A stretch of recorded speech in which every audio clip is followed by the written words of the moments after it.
I have a perfectly normal taste in music, which I discover primarily because I am sick and tired of lo-fi, hip-hop, radio, beats to relax/study to, and one way or another the YouTube recommendation algorithms show me a lot of interesting playlists. I can't show you any of them because their copyright situation is a little more than dubious, but I will show you my favorite. Well, I'll be honest, I don't really understand, but I fell down this hill and I got glue on my hands and I got rackets on my fingers. I can 100% assure you that I have studied to this playing in the background for the entirety of that hour. But this video is not about lo-fi music. If you want that, then you can watch this. No, this video is about Sovietwave. Much like how retrowave is American 80s nostalgia music, Sovietwave is nostalgic for... Wait, what's that sound?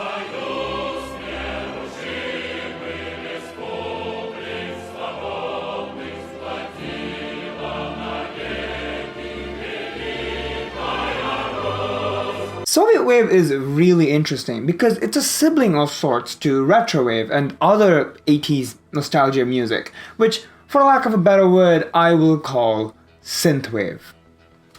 Because they're synths. Like how a lot of American songs use samples from older American culture, Sovietwave uses samples from Soviet culture. And old American music just sounds American in a way that you really can't explain. And likewise, the use of Soviet samples just sounds Soviet in a way you can't really explain.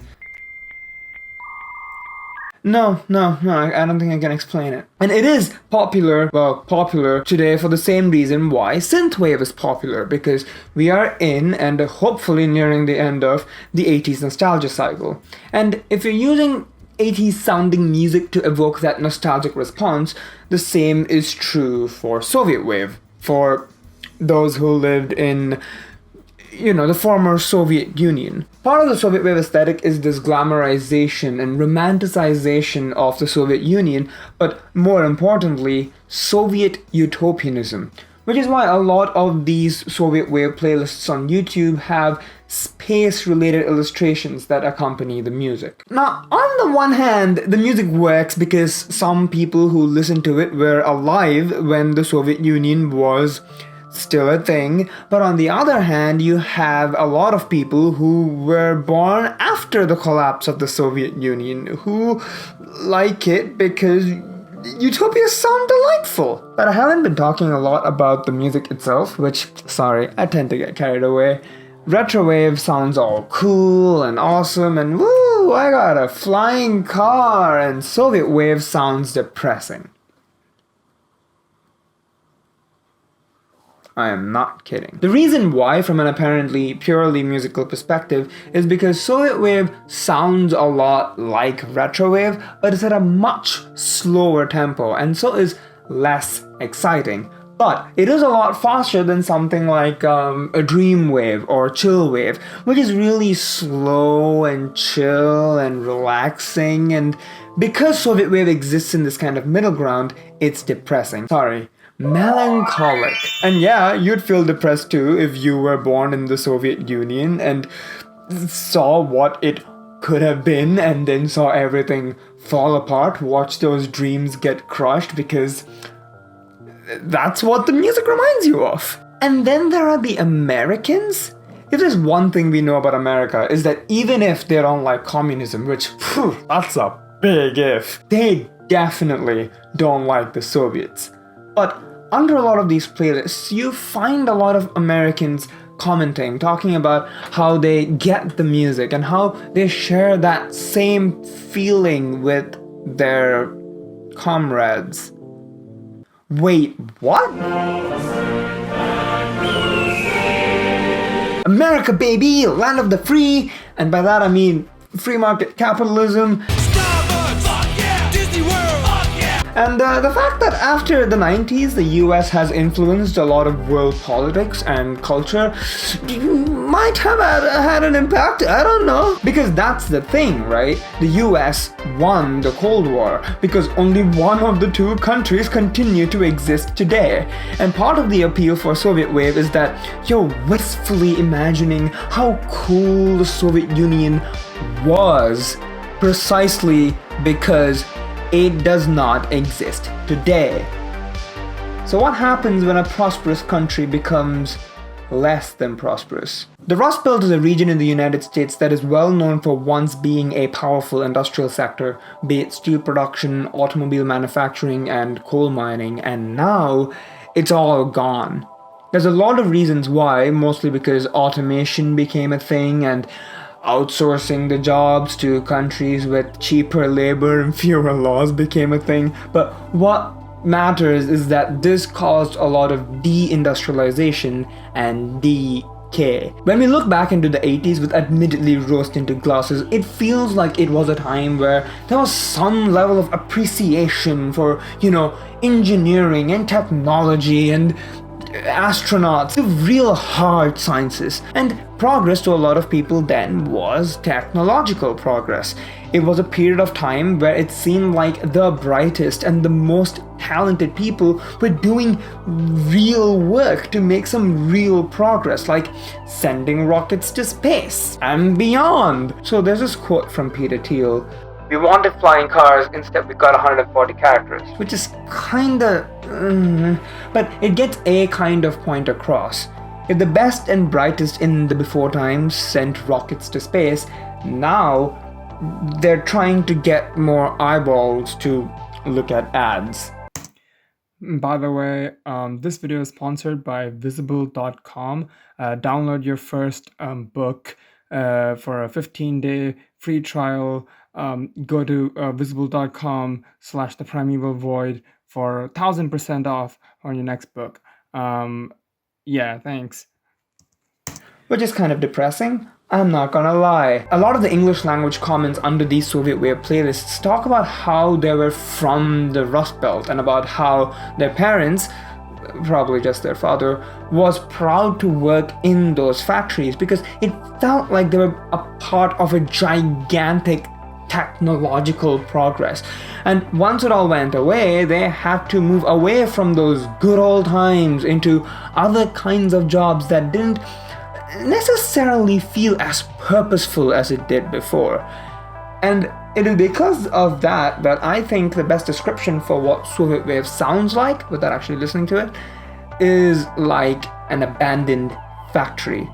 The factory was presumably constructed with a lot of hopes, mostly to make money for the owners, but partly because it would bring a lot of employment to the people living close to it. A lot of the workers felt a sense of pride because they are being a part of something huge, something far bigger than themselves, that they are contributing to the development of the world as a whole. This might sound a little insane, but a lot of American wartime propaganda convinced a lot of people to keep working in weapons factories if they were not literally fighting in the war. But even apart from that, they grow attached to the factory because it represents the lifeline of their livelihoods. The factories allowed them to support their families, and therefore that represents a very important thing to these people. But now that factory is shut down.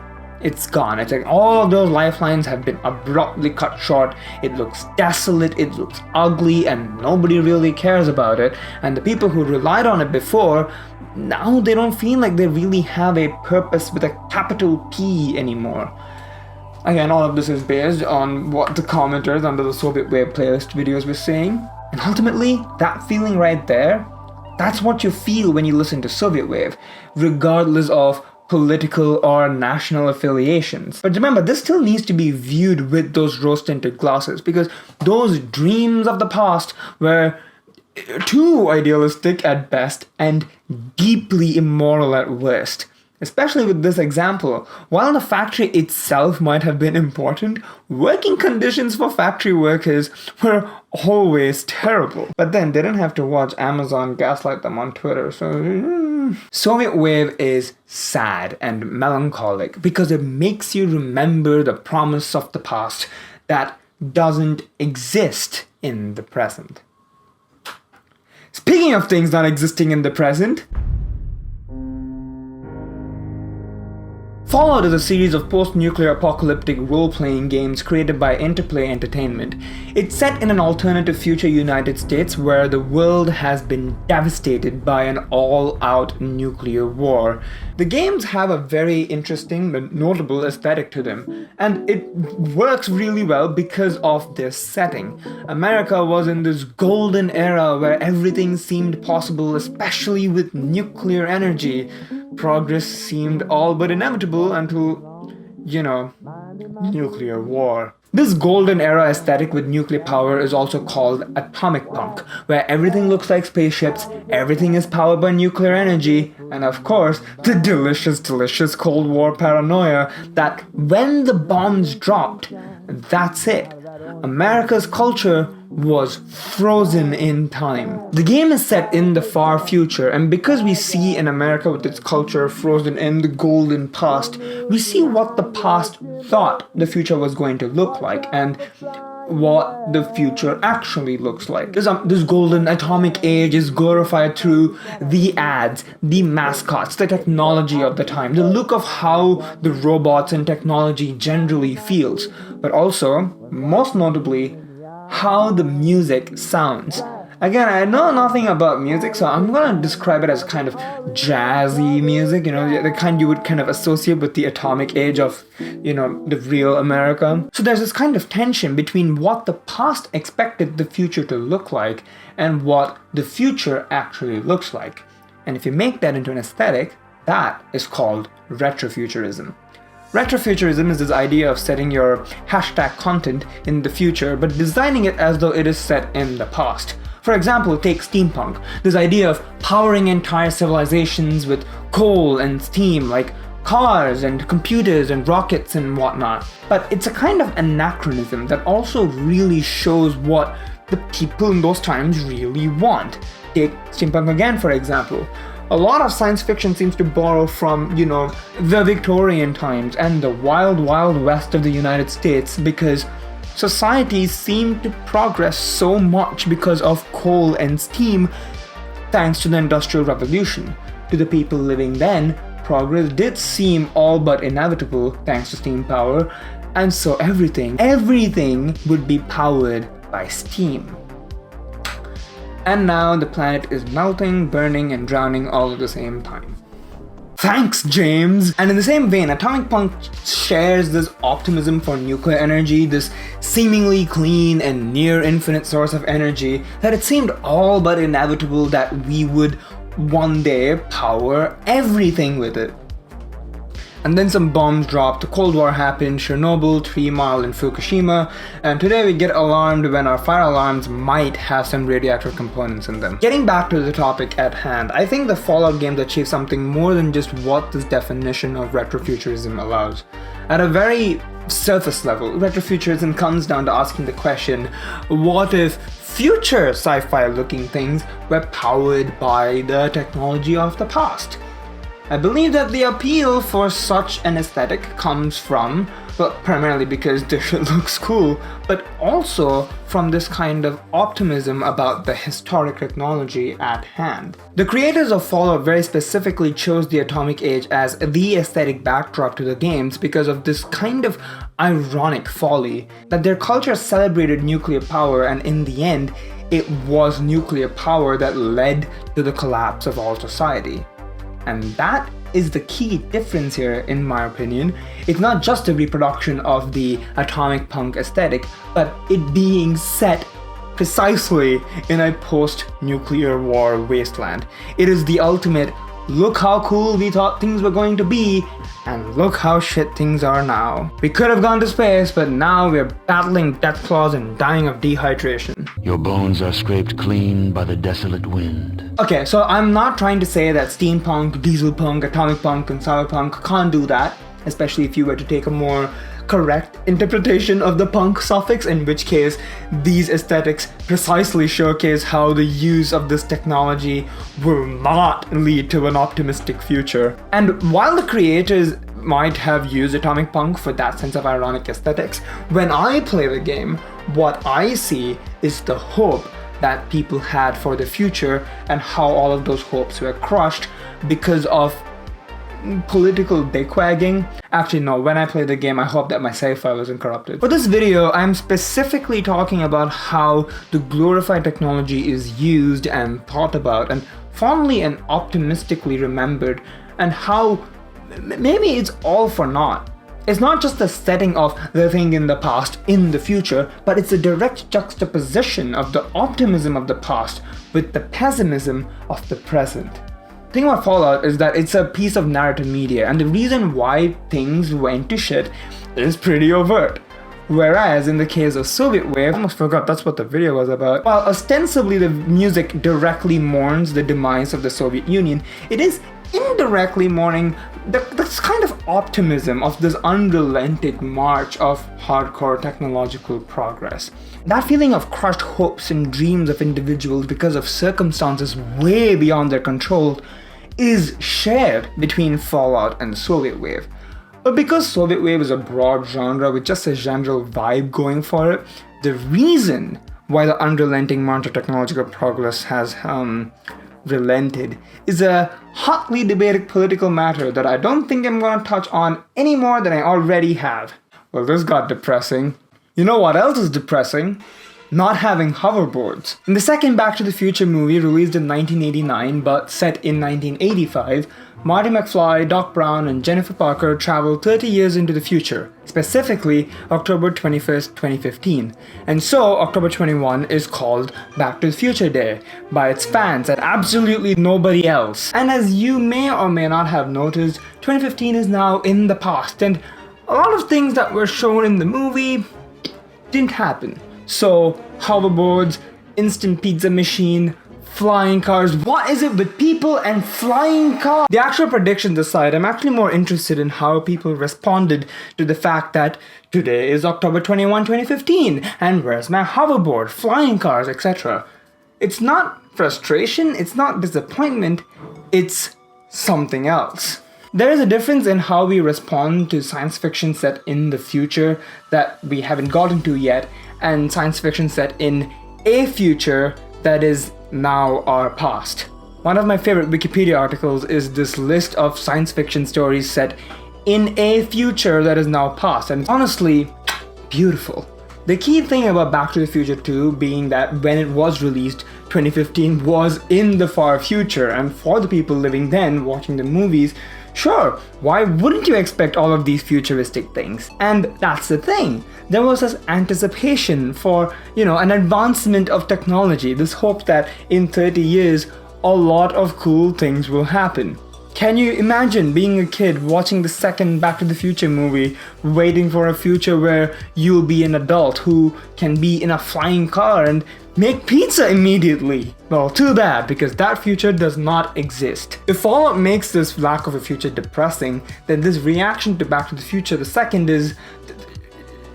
it's different for sure. Because ultimately when it comes to Sovietwave, that's what it really feels like when you listen to it. Like a kid dreaming about this awesome future. It's not about the future, there's no real quality judgment going on there, so to speak, but just what it feels like to imagine a future with flying cars and hoverboards and instant pizza. And the thing about dreaming about the future is that you're not in the future. You're stuck in the past with the rest of us. So, all you can really do is dream. And it's not like we're currently feeling stuck in a completely unprecedented time where the future only seems increasingly uncertain. So that's what it really is. It's not a nostalgia for a future that doesn't exist. It's nostalgia for a time where we wanted an awesome future to exist. So in conclusion, this has been one heck of a ride.